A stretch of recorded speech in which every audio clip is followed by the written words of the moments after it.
Yo, Master Built Fathers. I went today, in fact, I'm just got done, was out there today with my son. He's 21, buying his first car. We just went out there looking and trying to figure it all out today. And I learned something. This guy is huge. My son must be 6'2". I ain't nothing but 5'8". Might be lying. I might be lying about that. But anyway, my son is 6'2". Giant of a guy, you know. I often joke when I'm giving him advice about something, he's a big, tall guy, and so I got to look up to him to give him advice. It's the funniest thing. But what I learned was that he's just a kid, still my baby boy, and just needed his dad's help, right? And I'm going to say that to a lot of you. I want to talk to fathers today with older sons, teenage sons, older 20 sons. Listen, y'all know, because we did it too. At that age, you know everything. You know more than your dad. You know more than your greatest mentor. You know, and you know what it is? I used to get mad at my son, you know, when he was 15, 16 with that arrogant, I know everything attitude. And then I learned something. I learned instead of getting frustrated with him when I really put my ear to what he would be saying. You know what he was trying to do? He was just trying to make room for himself as a man, right? When you raise your son is you're his hero. He listens to everything you say. Then it comes a certain age where they want to flex their own muscles, and sometimes that can come off as disrespect.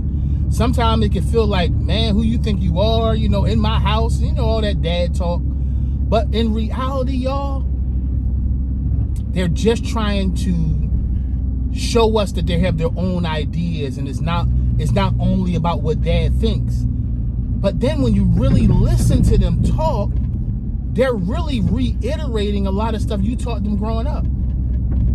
These big boys, man, ain't nothing but babies. And yeah, it can become frustrating to us as fathers when we trying to give them game and tell them what to do and make sure they don't bump their head, and it seems like they're not listening. I learned they listen. I learned they listen. I learned they still need us. I learned they still desire our wisdom.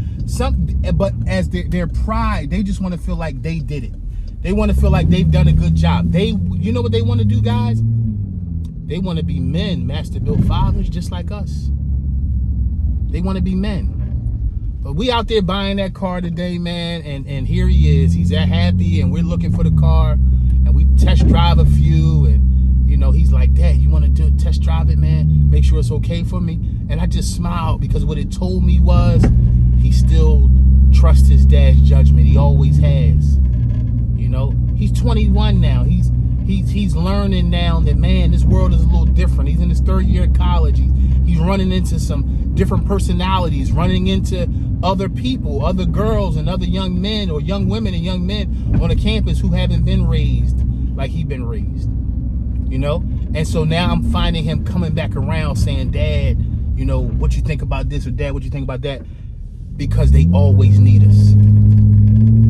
I'm not going to belabor this little thing, man, but I just, as on my way home, man, I just wanted to say that, man. These guys need us. They need us when it comes down to how to choose a woman. They need us when it comes down to how to pick a car. They need us when it comes down to, you know, all the things they need us for, man. You know, they need you. And so what you got to do as a dad, even though times it feels like they don't want you to be a part of, they want you to move out the way. You know what? Just move out the way.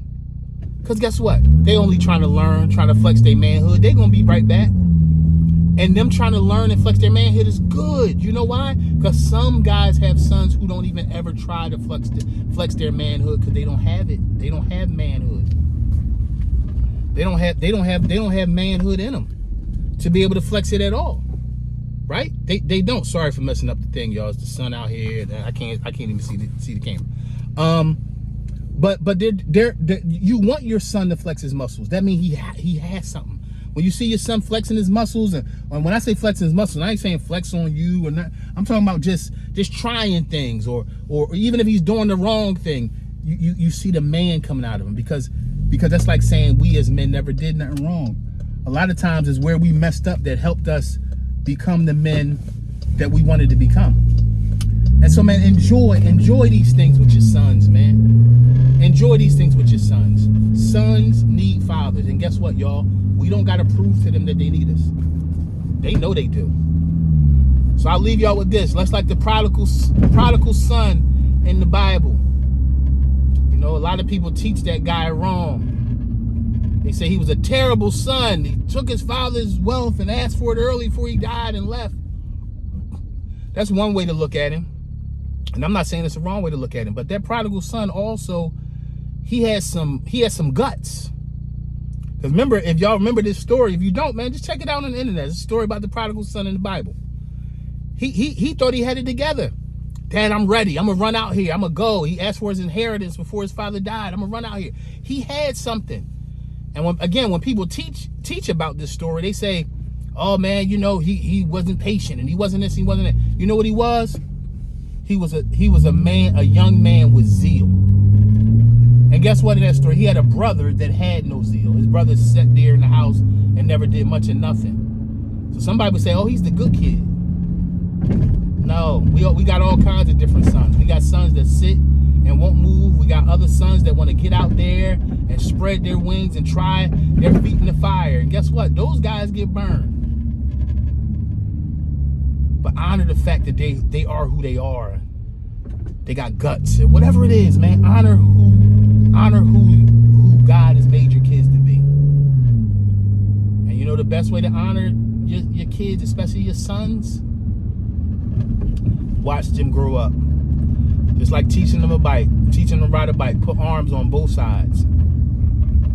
Put arms on both sides, and they feel like they riding by themselves, and they are. But if they ever fall, your arms are right there to get them. I don't care how big they get, master built dad, they just babies, and they need you.